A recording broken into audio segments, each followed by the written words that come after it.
Hello शेतकरी मित्रांनो, आजचा व्हिडिओ बनवायचं कारण म्हणजे आपल्या परिसरात बऱ्याचशा लोकांनी तुरीचं पीक ह्या वर्षी नवीन घेतलेलं आहे आणि तुरीचा शेंडा खोडावा लागतो हे पण अजून बऱ्याचशा शेतकऱ्यांना माहित नाहीये. तर शेंडा कसा खोडायचा, किती दिवसानंतर खोडायचा हे तुम्हाला ह्या व्हिडिओमधून मी सांगतोय.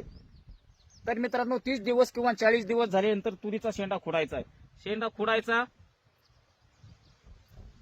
फक्त 2 इंच नवीन शेंडा फुटलेला खोडायचा आहे. बरोबर, हाताने पण खोडता येतोय, पण हाताने वेळ जास्त लागतोय.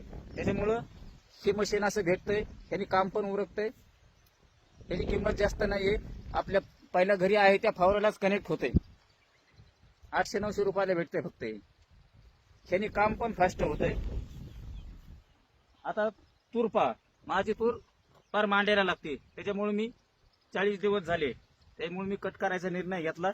तुमची पण तूर अशीच झाली असली, तुम्ही पण कट करायचा निर्णय घ्या, कारण की कट केल्यानंतर फुटवा वाढतोय. दुसरी पण छाटणी करावी लागते. दुसऱ्या छाटणीच्या वेळेस परत अजून नवीन व्हिडिओ आपण बनवूया. तोपर्यंत जय जवान जय किसान.